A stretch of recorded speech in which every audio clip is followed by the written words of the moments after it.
അടുത്തതിൽ ബ്രെയിൽ വരുന്ന ഹെമറേജിക് കണ്ടീഷൻസിനെ പറ്റിയിട്ടാണ്. ഇമ്പോർട്ടൻ്റ് ആയിട്ടുള്ള ഏരിയയാണ് ഇൻട്രാക്രാനിയൽ ഹെമറേജസ്.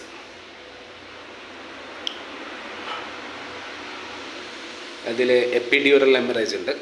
അതിൽ most common site impact pterional injury വരുന്നതുകൊണ്ടാണ് എപ്പിഡ്യൂറൽ ഹെമറേജ് അല്ലെങ്കിൽ എക്സ്ട്രാ ഡ്യൂറൽ ഹെമറേജ് സംഭവിക്കുന്നത്.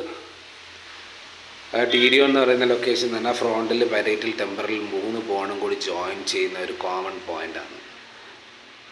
അതിൽ സംഭവിക്കുന്നത് injury to middle meningeal artery ആണ് EDHൽ സംഭവിക്കുന്നത്.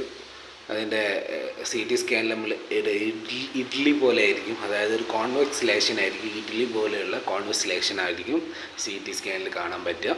ഇതിലാണ് ഈ ലൂസിഡ് ഇൻ്റർവെൽ കാണുന്നതും ഈ ഒരു കണ്ടീഷനിലാണ്. അതായത് പേഷ്യൻറ്റിന് ബോധം പോയി പിന്നെ പേഷ്യൻ്റ് നോർമലാകുന്നു.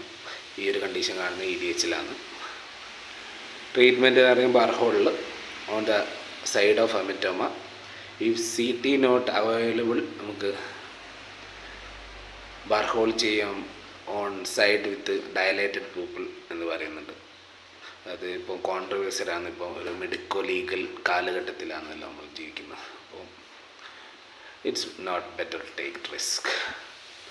ഇനി അടുത്തത് സബ്ഡ്യൂറൽ ഹെമറേജാണ്.